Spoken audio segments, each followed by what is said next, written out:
Hello everyone, welcome to Chanakya math and physics. स्वागत है आप लोगों का Chanakya math and physics YouTube channel पे। हम बात करते हैं स्टैंडर्ड 10th में एक डाउट है अपने पास क्वेश्चन नंबर 5 में। ओके, क्वेश्चन नंबर 5 क्या कहता है, ए ब्रिज ओवर द रिवर। एक रिवर है, ये है रिवर नदी। ओके, इस नदी के ऊपर एक एंगल बन रहा है 45 डिग्री का, जो कौन बनाता है, एक ब्रिज। इस नदी के ऊपर एक ब्रिज है, ये रहा ब्रिज। लगभग यूं मान के चलते हैं कि ब्रिज को ऐसे होता है। हमारे पास कोई नदी है, ये ब्रिज बना हुआ है। ब्रिज की हाइट उसने पहले कह दिया कि ब्रिज की हाइट कितने ऊपर है, ये 150 मीटर। ब्रिज कितने ऊपर बना हुआ है, 150 मीटर ऊपर बना हुआ है। ओके, और ये ब्रिज यहाँ पर कोई इंसान खड़ा हुआ है, इस नदी के एक किनारे को देखता है, बैंक को। किसको देख रहा है, एक बैंक को देख रहा है वो यहां से। इस तरीके से वो एक बैंक को यहां से देख रहा है, और देखते टाइम उसका एंगल बन रहा है 45 डिग्री का। कितने डिग्री का बन रहा है, 45 डिग्री का। ऊपर से नीचे देख रहा है तो ये एंगल मान के चलते हैं 45 डिग्री का बन रहा है। तो जब ये 45 डिग्री, तो ये भी कितना है, 45 डिग्री। ओके, अब उसने कहा है कि जो ये ब्रिज है, ये रहा ब्रिज, ये रहा ब्रिज, यहां पर खड़ा हुआ था। ठीक, उसने कहा इस नदी की विड्थ ये बतानी है हमें। देखो, एक बैंक पर तो वो देख रहा है, और दूसरे बैंक पर उसके ब्रिज बना हुआ है, नदी है उसमें से। ये आसपास नदी है, पूरी यहां तक जा रही है। ओके, यहां तक नदी है। उसने कहा है कि इस नदी की जो हमें विड्थ बतानी है, यानी कि हमें इसका क्या बताना है, बेस बताना है। ए, बी और सी नाम दे देते हैं हम इन्हें। हमें क्या बताना है, इनका बेस बताना है, नदी की विड्थ बतानी है। तो हमारे इस क्वेश्चन में आंसर में मिस्टेक है। आंसर में क्या है, मिस्टेक है हमारे। इस तरीके से क्वेश्चन सोल्व करते हैं। अब हमें क्या बताया, हाइट ऑफ ब्रिज तो हमें पता है। हाइट ऑफ ब्रिज कितनी है, BC इक्वल कितना है, 150 मीटर। थीटा भी हमें पता है कितना डिग्री का बन रहा है, 45 मीटर। तो हमें बतानी है width of the river. Width of the river बतानी है हमें।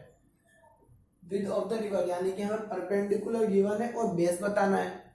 परपेंडिकुलर गिवन है और बेस बताना है, तो ये साइन थीटा, कोस थीटा होता है हम जानते हैं, और टेन थीटा होते हैं, ये भी हम जानते हैं। यानी कि पंडित बद्री प्रसाद हर हर बोले। ओके, परपेंडिकुलर गिवन है और बेस बताना है। तो परपेंडिकुलर तो हम लगाते हैं tan theta. Tan theta equal to P upon B। Perpendicular अपने पास है BC और बेस है AB। 1045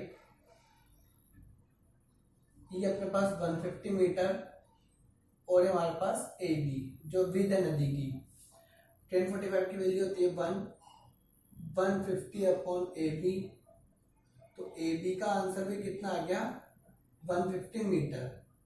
AB भी कितनी आ गई, 150 मीटर। यानी कि ये अपने पास width of the river, width of river, नदी की चौड़ाई आ गई हमारे पास। ओके, हमारे पास जो क्वेश्चन है उसमें आंसर हमें डी गिवन है। डी आंसर गिवन है इस क्वेश्चन में 75√3। तो वो आंसर रॉन्ग है। वो आंसर क्या है, रॉन्ग है। ओके, तो इसे सोल्व करने पर कितना है अपने पास, 150 मीटर। तो क्वेश्चन को सही आंसर तो सही कर लेना। इसका आंसर है 150 मीटर। 75√2 अलग तरीके से आता, क्वेश्चन ही अलग बनता उसका। ओके स्टूडेंट्स, वीडियो को पॉज करके नोट कर लीजिए। नेक्स्ट क्वेश्चन है हमारे पास, क्वेश्चन नंबर 16। क्वेश्चन नंबर 16 में क्या है कि एक टावर है, ये रहा, इसकी हाइट हमें पता करनी है। इस टावर के पहले एंगल कितना बना था, इतने से मान के चलिए कि पहले कोई डी पर खड़ा हुआ था, पहले एंगल बना था 60 डिग्री, और जैसे वो 40 मीटर गया तो कितना बना, 30 डिग्री। तो कहा यह गया कि जो ये टावर है, पहले यहाँ पर सन का जो एल्टीट्यूड एंगल था, इस जगह से 60 डिग्री बन रहा है, पर इसकी जो परछाई 40 मीटर लॉन्गर बन रही है। कब, जब एंगल 60 से कितना होता है, 30। फिर से समझना क्वेश्चन, जब एंगल 60 था तो कितनी बन रही थी शेडो x, यानी कि परछाई। अब जैसे ही एंगल 30 हुआ तो कितनी 40 मीटर लॉन्गर, यानी कि ज्यादा बन गई। पहले x बन रही थी, अब यहां से लेकर यहां तक कितनी हो गई 40, 40 ज्यादा हो गई। तो हमें टावर की हाइट पता करनी है, हमें टावर की हाइट पता करनी है, यानी कि हमें परपेंडिकुलर पता करना है और बेस हमारे पास गिवन है। तो हम टेन थीटा लेके चलते हैं। सबसे पहले हम लेते हैं in triangle B C D में, ट्राइंगल बी सी डी में हमने लिया टेन थीटा। टेन थीटा की बात करते हैं तो हम परपेंडिकुलर अपॉन बेस, परपेंडिकुलर अपने पास से सी डी और बेस हमारे पास से बी सी। फिर से टेन थीटा कितना अपने पास 60 डिग्री, परपेंडिकुलर हमने h माना और b से अपने पास x। और tan 60 की वैल्यू कितनी होती है, tan 60 की वैल्यू होती है √3 h अपॉन x, और यहां से मैं h की वैल्यू फाइंड कर सकता हूं √3x। ये इक्वेशन नंबर हमारे पास हो गई फर्स्ट। ओके स्टूडेंट्स, और इसी तरीके से हम लोग अब लेंगे ट्राइंगल इन ट्राइंगल ए सी और डी। अब पूरे ट्राइंगल की बात करेंगे। किसकी बात करेंगे हम पूरे ट्राइंगल की बात करेंगे। पूरे ट्राइंगल की बात करते हैं अब हम। तो हमने देखा फिर से टेन थीटा पूरे ट्राइंगल में परपेंडिकुलर अपने पास सी डी है, सी डी तो एज इट इज है। अब बेस की बात करते हैं तो बेस कैसा रहेगा, A B plus B C. पूरा बेस लेंगे हम A B plus B C, पूरा बेस। टेन कितना, टेन 30 डिग्री। अच्छे से समझना क्वेश्चन को, जहां पर नया पूछ सकते हैं आप लोग। सी डी की वैल्यू फिर से एच, ए बी हमारे पास कितना है 40, ए बी कितना अपने पास 40 और बी सी अपने पास है एक्स। टेन 30 की वैल्यू हमारे पास होती है 1/√3 h अपॉन 40 प्लस एक्स। और अगर हमें यहां से h की वैल्यू चाहिए,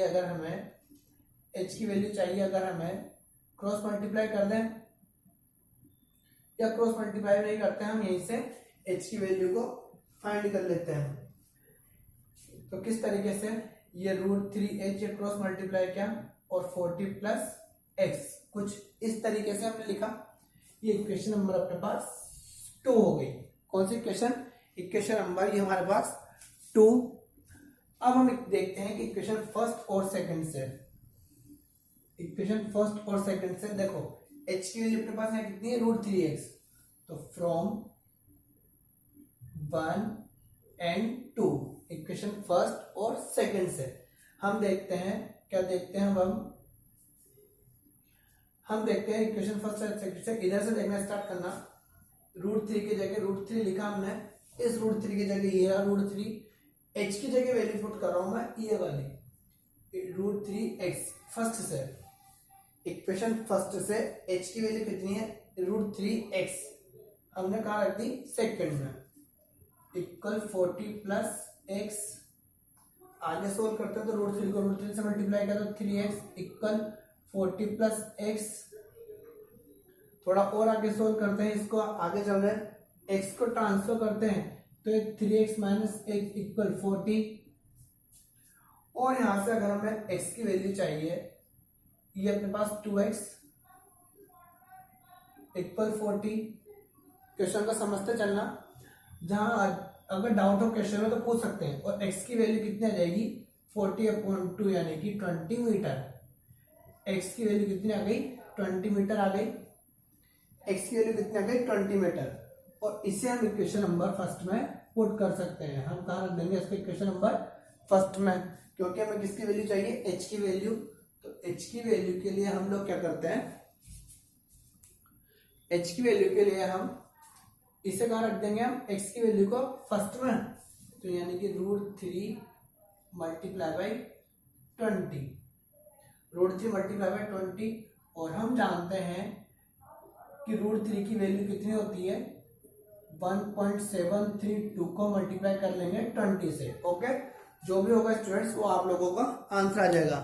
जैसे ही आप लोग मल्टीप्लाई करोगे 1.732 को 20 से, तो आप लोगों के पास किसकी वैल्यू आ जाएगी h की वैल्यू। और वही आप लोगों को क्या होगा, आंसर होगा। फिर से देखना, एक बार हम लोगों ने tan 60 लिया। क्वेश्चन क्या था कि इसकी हाइट पता करनी है हमें CD, एक टावर लगा हुआ है वर्टिकल, उसकी हाइट हमें पता करनी है। पहले एंगल 60 डिग्री बन रहा था, पर जैसे ही एंगल हमने 30 डिग्री किया तो उसकी जो परछाई है, शेडो, वो 40 मीटर ज्यादा हो गई। ठीक, तो हमें इस टावर की हाइट पता करनी है। सबसे पहले हमने लिया टावर BCD, टावर BC और D लिया ट्राइंगल, उसमें tan 60 की वैल्यू पुट की, tan 60 perpendicular upon base, solve करने पर अपने पास इक्वेशन नंबर फर्स्ट आई। फिर हमने ट्राइंगल लिया, इन ट्राइंगल ACOD, पूरा ट्राइंगल लिया, परपेंडिकुलर हमारे पास CD है और AB प्लस BC, सोल्व करने पर अपने पास इक्वेशन नंबर सेकंड आती है। और फर्स्ट और सेकंड इक्वेशन से हम लोग यहाँ पर h की वैल्यू हमने फर्स्ट से पुट कर दी। पुट करने पर हमने सोल्व किया तो देखा कि x की वैल्यू कितनी आती है हमारे पास, 20 मीटर। और इस 20 मीटर को हम कहाँ पुट कर देंगे, इक्वेशन नंबर फर्स्ट में। फर्स्ट में x की जगह पुट किया तो √3 मल्टीप्लाई बाय 20, और सोल्व करने पर वैल्यू √3 की वैल्यू होती है 1.732। हम लोग पहले भी नोट कर चुके हैं। ओके स्टूडेंट्स, वीडियो को पॉज करके नोट कर लीजिएगा। और इस तरीके से आप लोगों को एक्सरसाइज आगे कंटिन्यू करनी है। जो क्वेश्चंस नहीं आते हैं आप लोग पूछ सकते हैं। Thank you for watching video. Stay home, stay safe.